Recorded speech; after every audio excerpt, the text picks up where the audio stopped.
Et finalement, j'ai le plaisir d'accueillir notre invité pour ce soir, Dr Dora Fiani, qui est membre du Conseil égypto-européen. Bonsoir, Dr Dora. Bonsoir. Merci bien d'assister avec nous en direct ce soir. Une émission Merci de m'avoir invité. Je vous en prie. Une émission assez exceptionnelle, Dr Dora Fiani. Nous avons, j'ai fait une petite intro, un petit aperçu sur la visite en général, l'ordre du jour du chef de l'État Abdel Fattah al-Sisi aujourd'hui, mais je me pense surtout sur son allocution. À part la gratitude bien sûr et comment il a été heureux de ce rassemblement, de cette réunion, de cette conférence, le Japon avec les pays africains, mais j'ai surtout mis sur les lignes les principaux appels du chef de l'État Abdel Fattah al-Sisi à la communauté internationale, aux institutions monétaire, économique, internationale. Comment ces institutions voient-elles aujourd'hui l'Afrique? En effet, c'est extrêmement important dans la mesure où ce que nous voyons qui est en train de se passer, c'est que l'Afrique est en train de devenir le dernier territoire où les grandes puissances vont se battre pour maintenir leur présence en premier. Il y a eu petit aperçu historique très rapide. Il y a eu bien évidemment la période coloniale et il y a un énorme travail à mener de la part des Européens pour adresser cette image de la période coloniale, entre guillemets, en Afrique et de vraiment jouer le jeu de partenariat. J'ai quelque chose à dire concernant l'Europe dont je vous parlerai dans un instant.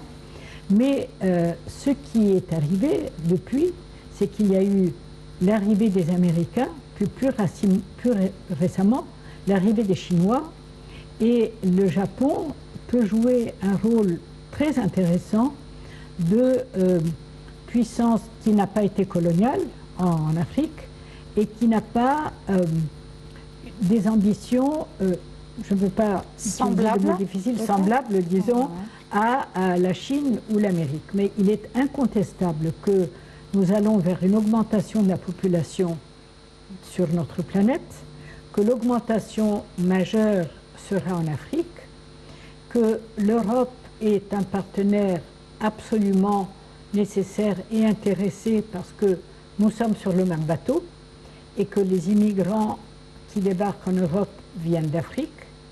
Donc, il y a une charité bien ordonnée. On dit charité bien ordonnée commence par soi-même. Pour les Européens, la charité bien ordonnée commence par eux-mêmes et c'est pour cela qu'ils doivent s'occuper très sérieusement de l'Afrique. Mais le Japon peut jouer un rôle extrêmement intéressant de facilitateur, comme on dit maintenant, on fait du franglais en permanence, entre ces différentes grandes puissances et aider l'Afrique à trouver sa propre voie, sa propre approche des problèmes, parce que les Africains doivent trouver les solutions à leurs problèmes et à leurs challenges par eux-mêmes, avec l'aide des autres bien sûr, mais certainement par eux-mêmes. Et amener les pays africains à travailler ensemble, à mes yeux, c'est véritablement le plus grand challenge.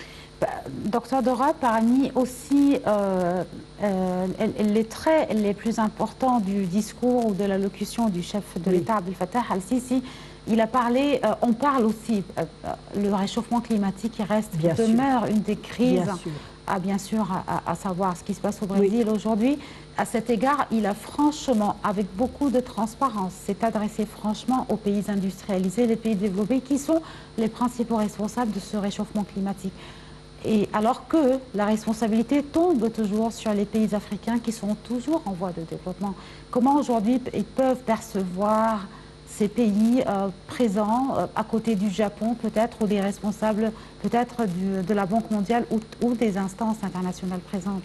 Mais c'est justement le challenge de la coopération aujourd'hui. C'est que la coopération n'est plus ce qu'elle était dans le passé, ne peut plus être ce qu'elle était dans le passé, où les pays riches donnaient des subventions, qu'ils appelaient coopération ou aide, aux pays en développement, dans ce cas l'Afrique, de façon à les aider à arriver au même niveau que progressivement que les pays développés. Mais maintenant, le sujet du changement climatique, par exemple, démontre la nécessité absolue d'une véritable coopération. Parce que, tout simplement, dans le secteur agricole, qui est le secteur où je travaille principalement, les changements climatiques en Europe vont faire que les matières premières alimentaires, agricoles, vont changer de pays.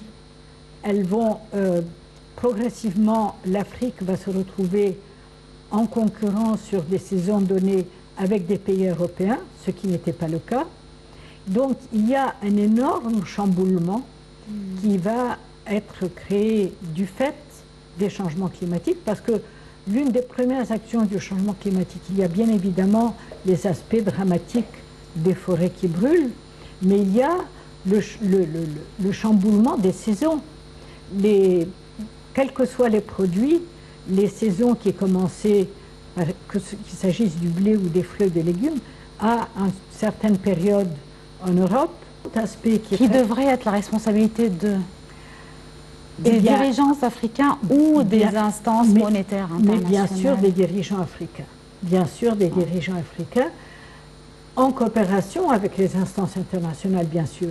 Mais il s'agit que les dirigeants africains définissent leur plan de route, leur roadmap, et qui ne se trouvent pas en train de se voir imposer le roadmap des institutions internationales.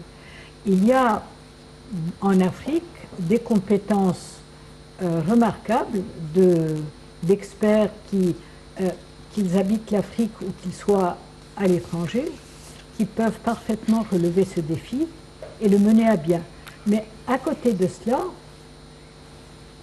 il y a un challenge très très important où je crois que l'Afrique a un très beau rôle à jouer, c'est de mettre les jeunes aux commandes. Exactement.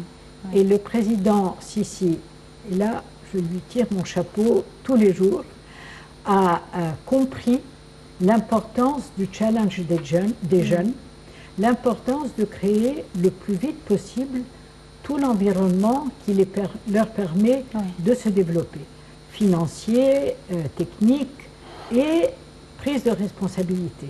Et il y a, l'Égypte a quelques longueurs d'avance dans le domaine de donner, faire de la place aux jeunes, mais aussi de pousser des secteurs qui sont typiquement ceux des jeunes, qui sont le IT, le cashless society, les fintech, où nous avons des jeunes absolument extraordinaires. Mais il y a des réseaux qui existent. Encore une fois, je reviens au secteur agroalimentaire, qui est mon domaine de spécialisation à l'heure actuelle. Il y a des réseaux de jeunes investisseurs, de start-up, de jeunes entrepreneurs dans le secteur agroalimentaire, spécifiquement en Afrique. Il s'agit de connecter toutes ces initiatives et de les mener à bien. Je voudrais juste dire un mot d'un programme auquel j'ai l'honneur de participer, qui est un programme financé par l'Union européenne et qui a pour objet de créer un consortium de collaboration, plutôt une plateforme de collaboration entre l'Union africaine et l'Union européenne pour amener la jeunesse,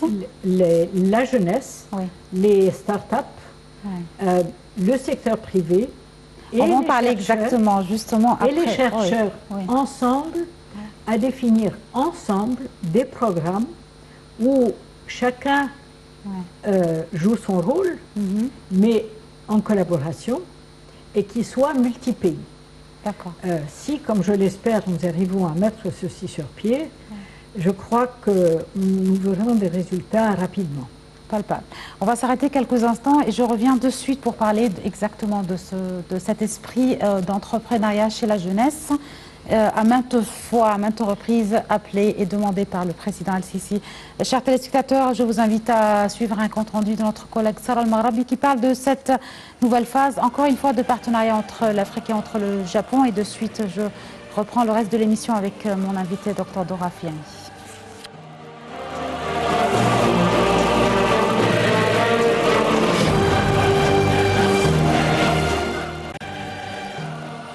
La conférence internationale de Tokyo sur le développement de l'Afrique, TICAD, est l'un des sommets les plus importants qui contribuent au développement du continent africain, vu qu'elle joue un grand rôle dans le renforcement du dialogue politique de haut niveau entre les leaders africains et les partenaires au développement sur les questions liées à la croissance économique, au commerce, à l'investissement, au développement durable, à la sécurité humaine, à la paix et à la stabilité. La capitale japonaise héberge la 7e session de la TICAD, dont les travaux seront axés sur la transformation économique, l'amélioration du climat d'affaires et d'institutions à travers la participation du secteur privé, la construction d'une société résiliente et durable pour la sécurité humaine et l'instauration de la paix et de la stabilité. La TICAD envisage de présenter des aides de développement à l'Afrique et de signer des accords bilatéraux entre le Japon et les pays africains. La coopération entre le Japon et l'Afrique a une longue histoire au niveau bilatéral et multilatéral. Le Japon avait accueilli depuis l'année 1993 les sessions de la lancées directement après la guerre froide afin de développer l'Afrique à travers la conclusion d'un partenariat avec la communauté internationale pour réaliser le développement dans le continent, le renforcement du dialogue politique de haut niveau entre l'Afrique et ses partenaires au développement et la mobilisation du soutien pour les initiatives de développement africain. C'est pour cela que la TICAD constitue un catalyseur pour la concentration internationale sur les besoins de développement en Afrique.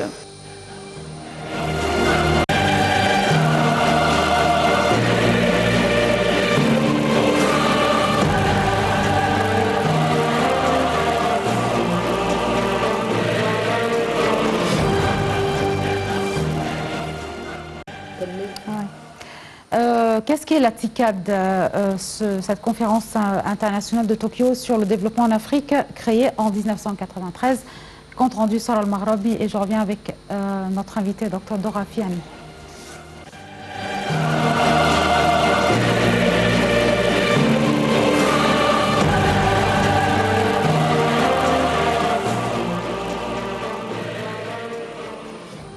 La TICAD est l'acronyme de la conférence internationale de Tokyo sur le développement de l'Afrique. Elle a été inaugurée en 1993 afin de promouvoir un dialogue politique de haut niveau entre les dirigeants africains et leurs partenaires dans le domaine du développement.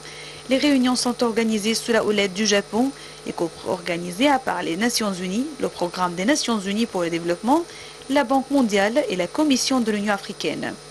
Avec la TICAD, le Japon occupe une place centrale dans la promotion d'un dialogue international pour le développement de l'Afrique. Les approches innovantes de la TICAD incluent les concepts d'appropriation africaine et de partenariat international, la promotion de la participation des organisations internationales, des pays donateurs, du secteur privé et des organisations de la société civile, et enfin la mise en place de mécanismes de suivi pour mesurer l'avancement des programmes et des projets. Les TICAD ont eu lieu au Japon tous les 5 ans jusqu'en 2013. Depuis lors, ce sommet est organisé tous les 3 ans à tour de rôle en Afrique et au Japon. Il y a à noter que la TICAD 6 s'est tenue à Nairobi, au Kenya, en 2016, marquant la première édition de la TICAD sur le sol africain. Cette initiative répond à la volonté grandissante de l'Afrique de prendre en main son programme de développement. Le Premier ministre Shinzo Abe, accompagné de 67 figures importantes du monde des affaires et de la communauté universitaire, a démontré les engagements fermes pris par les secteurs publics et privés du Japon. La prochaine édition de la conférence, la TICAD 7, et la 7e édition de la conférence TICAD a commencé aujourd'hui à Yokohama, au Japon.